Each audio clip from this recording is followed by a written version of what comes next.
Dans Apocalypse 12, nous voyons et saisissons quelle est la position du vainqueur.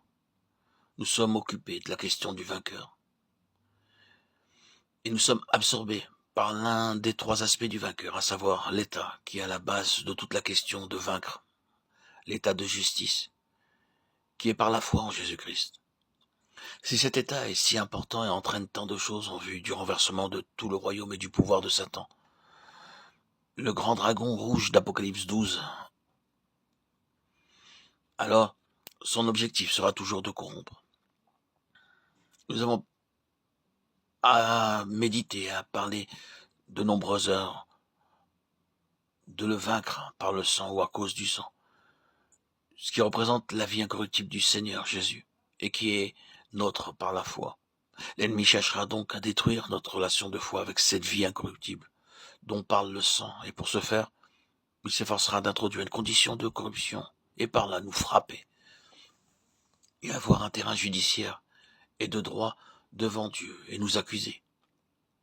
Or, nous devons reconnaître une chose qu'il est difficile de comprendre et plus encore d'expliquer, que la parole de Dieu rend parfaitement claire, c'est que Satan a d'une certaine manière accès à Dieu en ce qui concerne son peuple.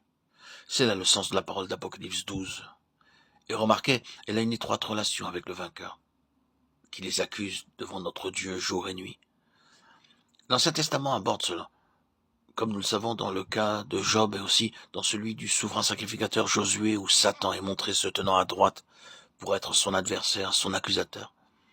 Il y a d'autres allusions semblables, et ici, juste à la fin dans l'Apocalypse où le point culminant des choses est en passe d'être atteint, Satan est appelé l'accusateur des frères, celui qui les accuse jour et nuit. De façon ou d'autre, il a accès à Dieu. Cela requiert deux choses, comme nous le savons.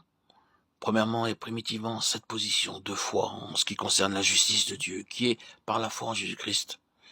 Et secondement, que nous veillons à ce que la position ne soit pas démentie par notre conduite. Autrement, Satan a le pouvoir d'asséner un coup à la valeur et à l'efficacité de notre position.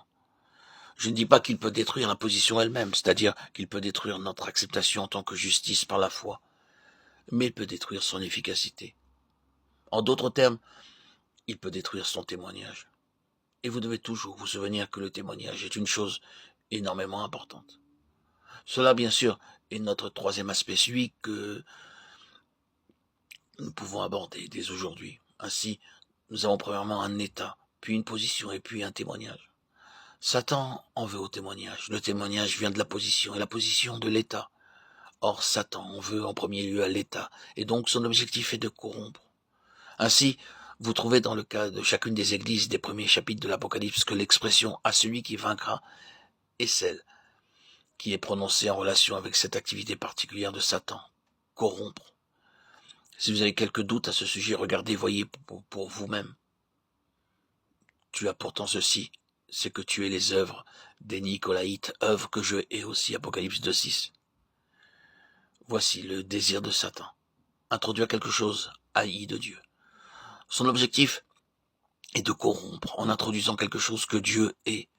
Et remarquez, s'il y a dans l'Église quelque chose que Dieu est, alors le pouvoir de Satan est établi et la main de Dieu est paralysée. C'est ce que poursuit Satan.